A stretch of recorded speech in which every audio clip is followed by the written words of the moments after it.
술을 좀 과하게 마시고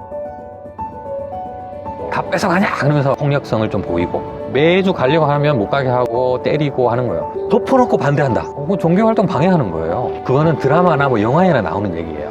안녕하세요. 푸르는 날 채널의 최동훈 변호사입니다. 오늘은 조선족 부부가 한국에서 이제 이혼한 그런 케이스에 대해서 얘기를 해볼까 하는데요. 이혼 사유로 생활비를 주지 않는다거나 가정폭력을 했다거나 특정한 종교 활동을 하지 못하도록 방해를 했다거나 이런 문제가 있는 그런 부부에 대해서 얘기를 해볼까 합니다. 그럼 블로그 이야기 부탁드립니다. 저한테 찾아오신 분은 조선족 여성분이셨어요. 조선족은 이제 다 중국 국적이시고 이제 중국에서는 이제 소수민족이 되겠죠. 한국 사람이랑 똑같습니다. 한국말하고 한국 문화 익숙하고 당연히 이제 우리나라에서 이제 만주 쪽으로 건너가셨던 분들의 다 후손들이기 때문에 한국 사람하고 똑같습니다. 네. 다만 국적만 중국 국적이 된 거죠. 안타깝게. 한국에 이제 조선족 분들 많이 들어와 계시거든요. 여자분도 뭐 식당 일도 하고 청소일도 하고 열심히 사셨어요. 정착을 잘 해서 돈도 열심히 모으시고 한국에서 같은 조선족 남자분 만나서 결혼도 하시고 이제 이런 분이셨어요. 그런데 이제 이 재혼한 남자분이 조금 문제가 있었어요. 이 여자분도 사실은 이제 재혼이었는데 첫 남편의 어떤 가정폭력 문제 때문에 이혼을 하고 재혼을 했고, 재혼한 남편도 전 부인이 있었는데 이혼하고 이제 재혼을 하신 케이스예요. 각자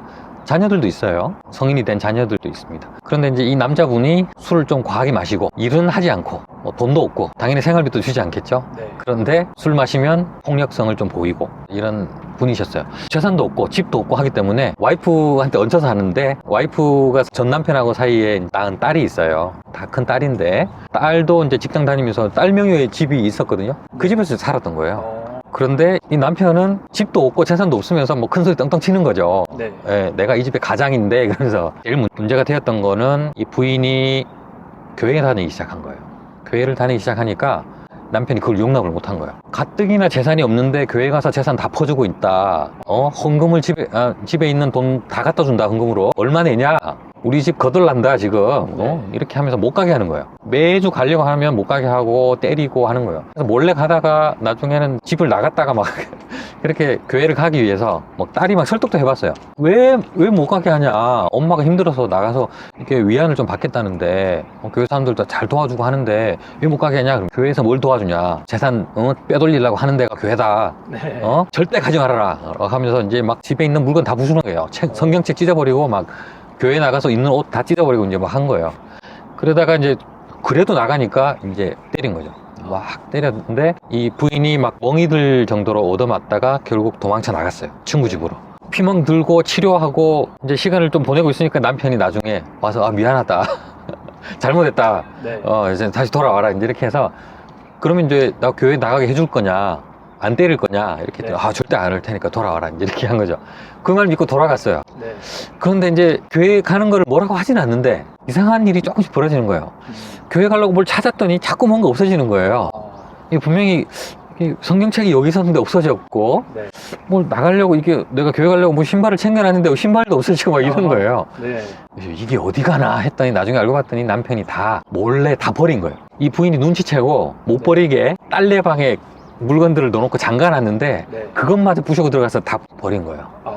그리고 이제 그걸 알고 나서 이제 왜 이걸 내 허락도 없이 버렸냐라고 하니까 또 이제 남편이 때린 거죠 또. 그래서 안 되겠다 싶어서 다시 이제 집을 나가서 이혼소송을 내신 거예요. 전에 영상에서도 한번 가이드를 주시긴 했는데 가정폭력에서 중요한 핵심 포인트.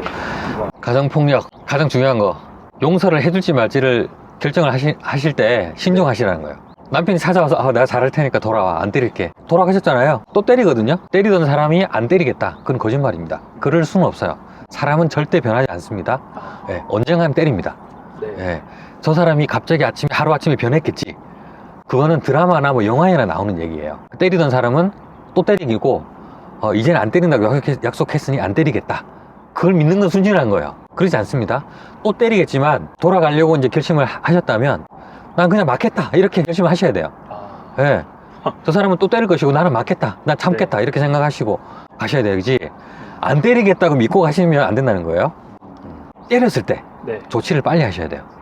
때리고 나서 한참 지나서 뭐 경찰에 신고한다거나 하면 조치가 빨리빨리 안 됩니다. 그걸 막 법원에다가 뭐 조치해 주세요 이렇게 있는 사이에 남편은 또 와서 또 때리거든요. 경찰에 빨리 신고를 하시고 빨리 뭐 긴급 임시조치 같은 걸 받아서 뭐 접근금지를 받는다거나 이런 걸 빨리 하셔야 안전이 확보된 상태에서 뭐 이혼소송도 하시고 할 수 있거든요.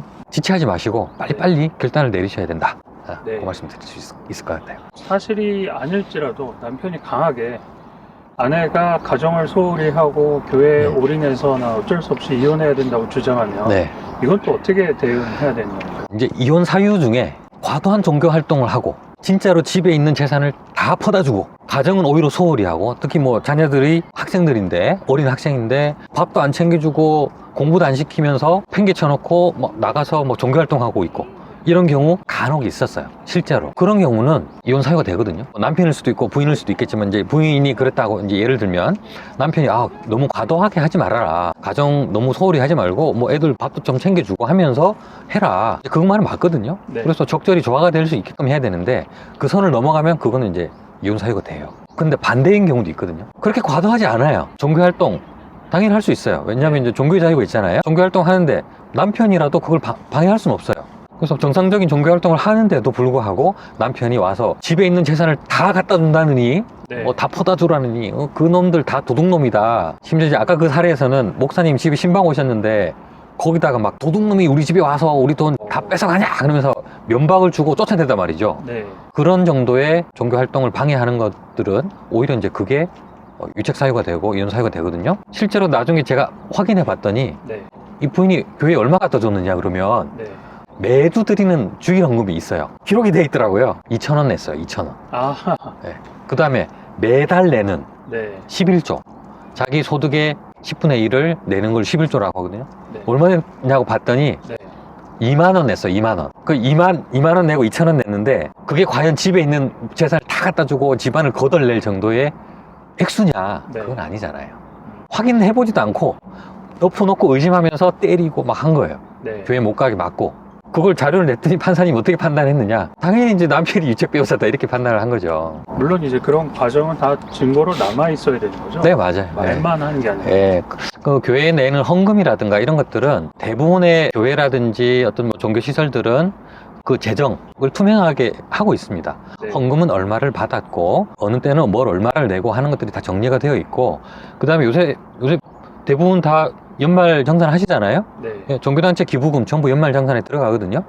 그런 자료도 다 그 확인서를 떼주기 때문에 네. 투명하게 하고 있습니다. 네. 그래서 그 자료가 뭐 조작될 일은 거의 없는 거죠. 이와 유사하게 종교를 핑계로 괴롭히는 경우, 그런 경우 조언을 부탁드립니다. 교회 가는 게 잘못된 거냐, 가지 못하게 하는 게 잘못된 거냐, 어느 정도로 교회를 가야 잘못된 거고 어느 정도를 지켜야 잘한 거냐, 그 선이 어디까지냐, 이런 문제가 좀 있을 수는 있어요. 하지만 그걸 법에서 정해놓지는 않았습니다. 네. 이제 그거는 사실 판사님이 최종 결정하실 때는 그냥 일반적인 상식, 그걸 기준으로 이제 결정을 할 수밖에 없는데 누가 봤을 때도 저거는 좀 심했어 라고 하는 거는 유책 사유가 될 수 있거든요. 네. 이제 그 기준을 잘 지키셔야 돼요.